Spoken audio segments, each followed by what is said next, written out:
What is up, guys? I'm back with another video, man. And today, kind of like I mentioned back in the last video, over the course of the next 2 to 3 videos, I wanted to dedicate this stretch or segment to kind of like playing a little bit catch up to things happening around CHH. And in this video specifically, I want to just focus on projects and albums that have been consistently dropping like pretty much since like the beginning of summer, I'd say. Just because there's been so much music, so many singles, that's like really hard to keep up with, to be honest. But I figured like it's really hard to even keep up with one album review. So I figured why not dedicate this video to just kind of focusing on a few projects that I wanted to just talk about. And any other project that I probably didn't get to, I'll probably mention it like later on, just for a few brief moments, maybe like 10 to 30 seconds, just to give like some quick thoughts and everything. But that's essentially it. So it's gonna be me playing a little bit of catch up. And also the projects in particular, I wanted to cover as well, just because there's only so many like I can zero in and focus on in particular.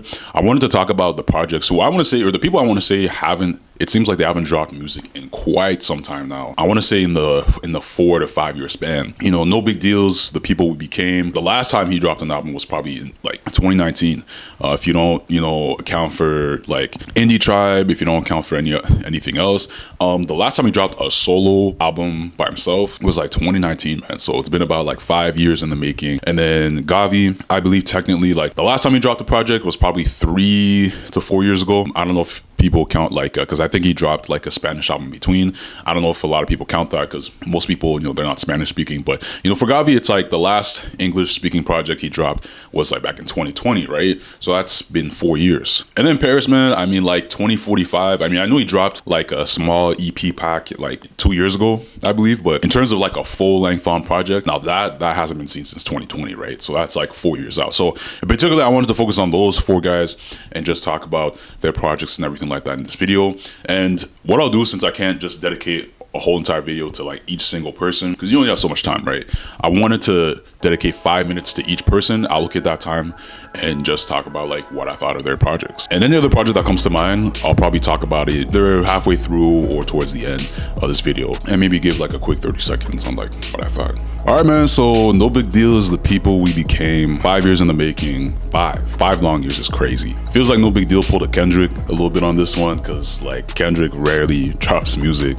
And but I mean, obviously he's been dropping music in between, but like a full-on project, man, solo project actually, we haven't seen one in 5 years, man. But here it is, The People We Became. And honestly, I loved this album. And what I essentially mean by loved this album was just the direction and tone, the seriousness of like where he was moving with this music, just because it's such a switch up from like 2019 with the lowercase tape. And that was a really feel good project. That was just a project of just good music and just him talking about his Southern identity.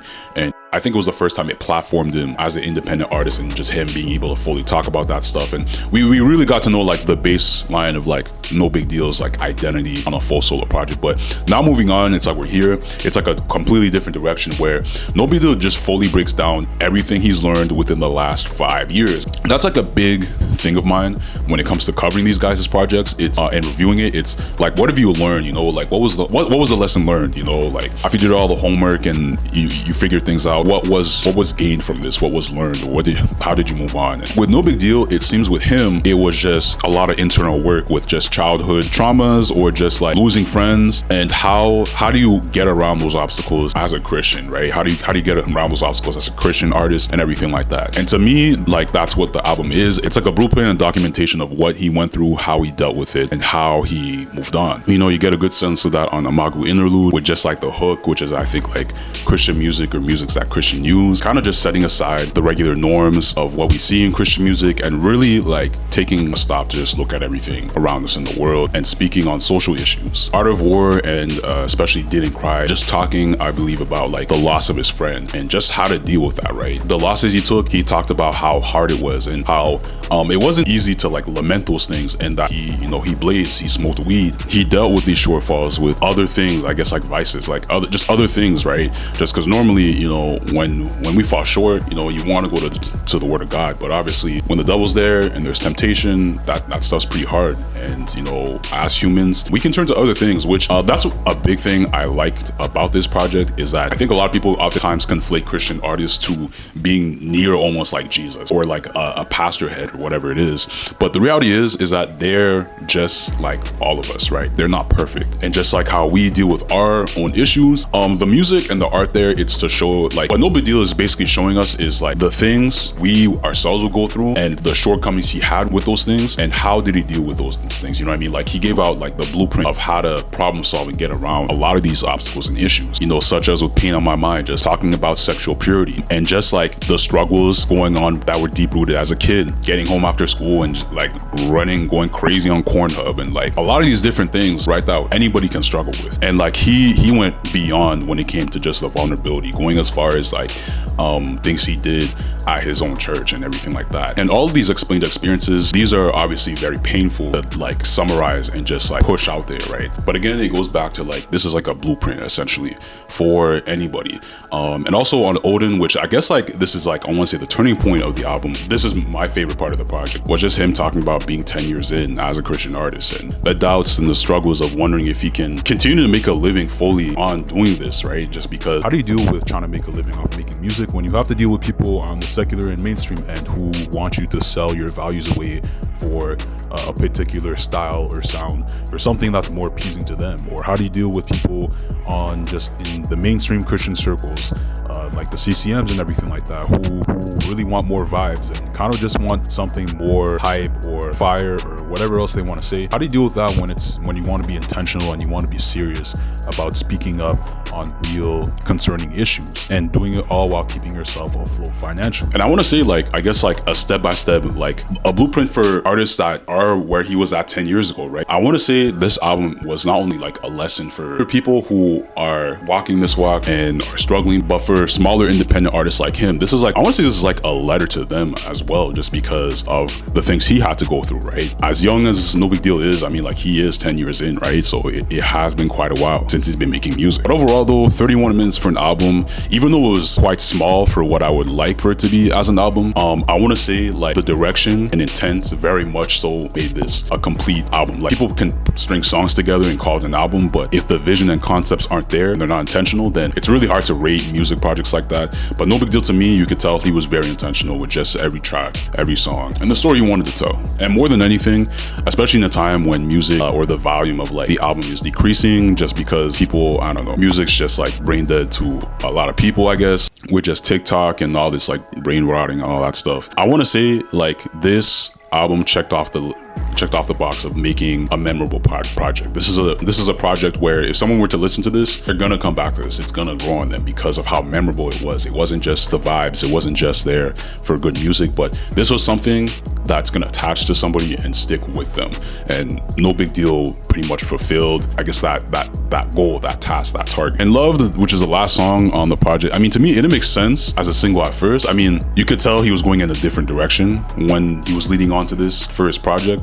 But Loved, to me, when I listened to it later on, it made sense and it was fitting for the last song on the project and showing that you're loved. And you know, Nobigdyl, as much as there were a lot of issues and problems he spoke on, he didn't leave people just hanging dry, and he showed a conclusion and just how to problem solve and work through these problems as a Christ follower. So yeah. All right, now Gawvi's Atmostfear, man. This was a project that so it dropped around May, I believe, but this project basically kicked off beginning of the summer. And to be honest, I remember when I'd made a short early on around that timing. I had made that short with the intention of like, this was like, basically I was making a prediction of like what was gonna come out of this situation, what was gonna come out of this project, how are the people gonna be receptive to the music, considering everything that happened 2-3 years ago with everybody involved, from Reach Records to his friends, family members, his own family, and so on. And the biggest thing I emphasized was like, me personally myself, I wanted to see change, because not only going into a situation as serious as that was a point for Gawvi where it was basically like make or break,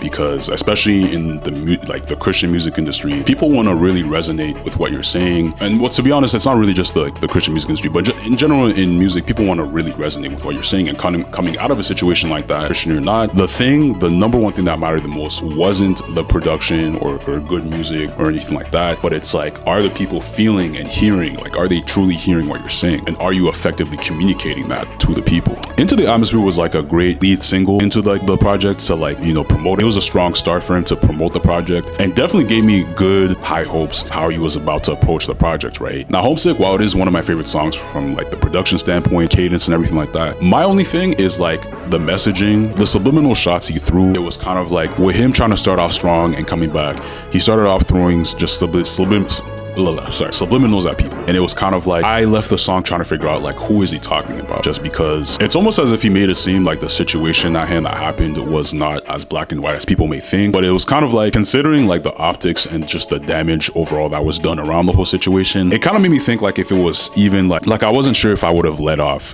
with Homesick, but that's what he wanted to, you know, push out there and I guess like convey and communicate to people. And I know other people were feeling the same way too, just because that's kind of like how it sounded. Now that may have not been the case, but Homesick, while it is a good song, again, it's like the communication, it's kind of like, is there a connection being made with the people? So then again, moving on, he explains more like throughout the rest of the project. And temple, he literally just broke down and kind of just explains how he saw like his temple, because he made the connection with just like how our body is a temple from scripture, and just how he saw like his temple burning and he lost everything. And I think it's a good connection because I think that passage in particular, when it talks about our bodies being a temple, it's talking about, you know, sexual purity, considering the fact that he got consumed by the consequences of sexual sin and just everything that happened going around his divorce and just with other people and the weird sexual misconduct that was happening around that time. Gawvi was like an open book, and he admitted that he saw everything just flame out and burn out.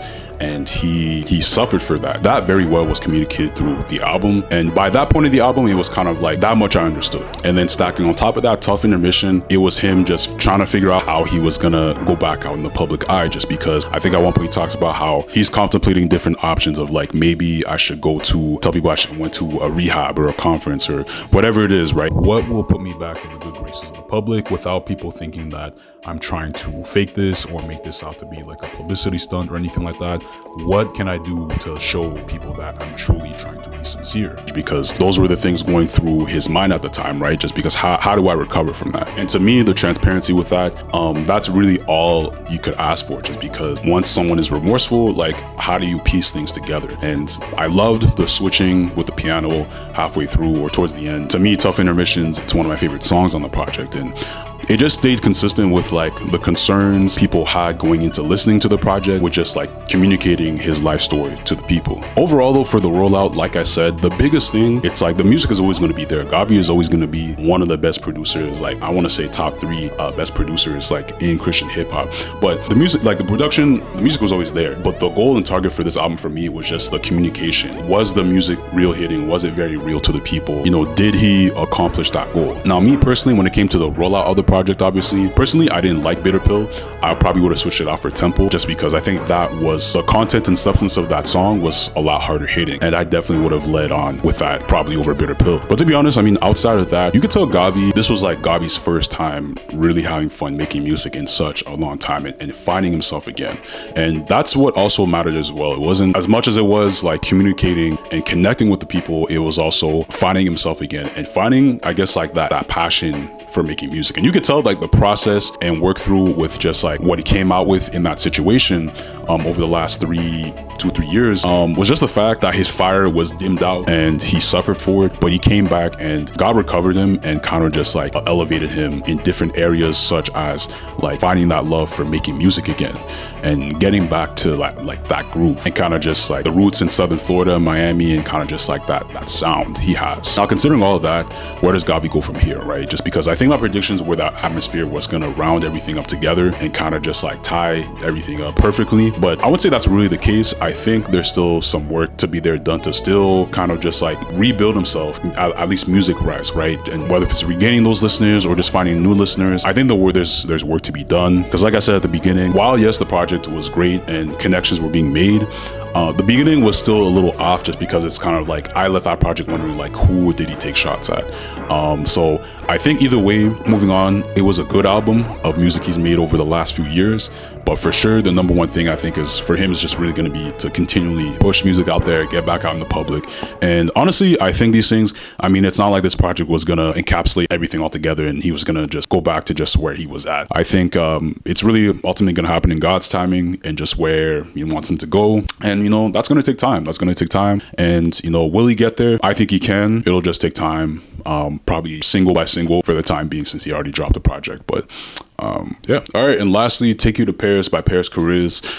The last project he dropped from this was, or sorry, the last time he dropped the project was 2045 back in 2020. I know he dropped like a September EP like 2 years ago, but the last full-on project he dropped was 4 years ago. And with this project, the theme of like, you know, finding freedom and breaking the cycles, and really what is freedom? I think like what I got from the beginning intro of that album was essentially it's like, what is free will? Because he's asking like, what is freedom? Like, is it freedom from your flesh? Is it freedom from like, you know, all these things? But it's like, essentially he's just asking like, what is free will? And the lady's voice mentioned at the beginning of the project towards the outro. I want to say it's like a signature staple when it comes to Chariz, when it comes to his projects or like the projects he seriously puts his work and time into. You always hear like a lady with like a British accent or like UK accent, like talking like in the intro and the outro. I think I realized like it's kind of like as you listen to Parris' music over the years, you realize that like it's like a signature mark of his. It's a nice touch. I think one thing you get out of listening to this music is like the Motown kind of production, just because like I think Parris is from Detroit. He lives down in Tulsa, Oklahoma, I think, or I don't know if he's still there, but throughout the project you kind of get like roots of home again, of just like a little bit of like that Motown like production sprinkled in, I want to say, just throughout the project, especially on Liberation, which is kind of like one of my favorite songs.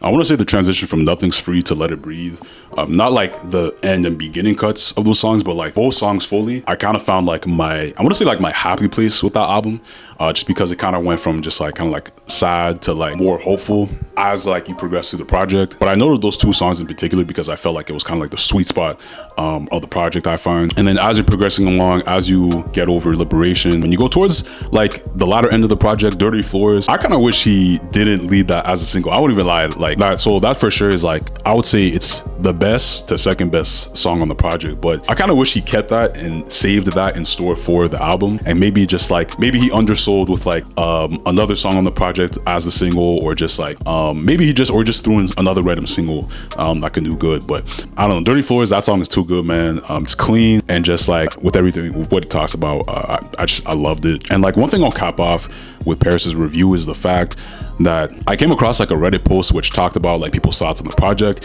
and this I'll leave it somewhere here, but this post essentially is like what I summarized from this project compared to 2045, just because 2045 felt, while it was great, I know tons of people enjoyed it, it kind of felt a little bit over bloated for a project that size. Generally that comes with a lot of music heads when, you know, an artist drops a project and with tons of songs, you know, there could be room and debate with like how many songs is too many songs on a project before the album kind of like loses its shape a little bit. Just because 2045, it was kind of like, I felt like it was a good project, but at times I was trying to figure my way around like the theme and soul of like the project, and I guess like the meaning.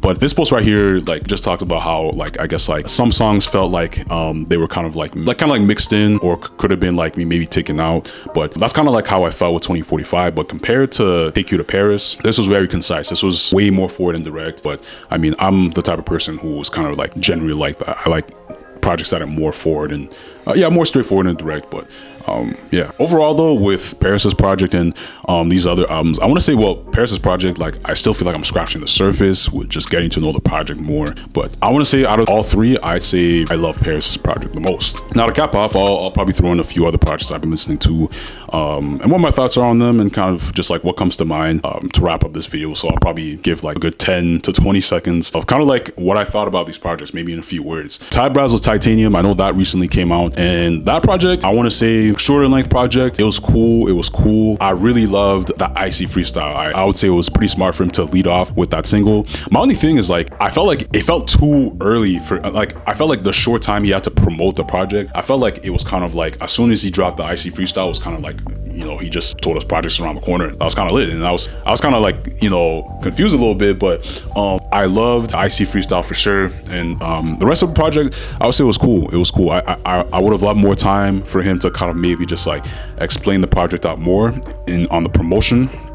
side, but it was cool. Eli Montana, The Cove, that project, I want to say I'm still getting to know that project more, but the people are loving it. I think it has over 50,000 streams so far within like the first week or two, and it's a great project. I want to say I loved kind of like, I want to say he was being experimental, but I loved the risk he took on just trying different things, like a little bit of dance hall influence on, I think, Private Hills and just other songs as well. But I want to say it was a hard project for sure. I definitely loved that, and I'm still getting to know, you know, that album a little bit more, but good stuff so far, I would say. Who else, man? I'm only naming people that come to mind, really. But Fern with Shiesty, I gave this album a chance because I wasn't really a big Fern listener, to be honest, and especially when it comes to Social Club, like I never hear about Fern enough, and I know like also as well he hadn't really been active dropping solo projects, but Shiesty, I gave it a chance, and I'm glad I did. I really loved that project, and I definitely wish when I made the last video with like my top 5, I guess, like CHH lyricists, I definitely wish I had probably switched him in there had I jumped on the opportunity to listen to that project a lot earlier, man. But Shiesty, I love it, and I definitely wish, you know, Fern kind of pushes more with solo drops, solo projects and everything like that, just because yeah, I definitely want to see more of him. Yeah, other than that, guys, that's pretty much it. That's, you know, overall my thoughts, and yeah, I will see you next video.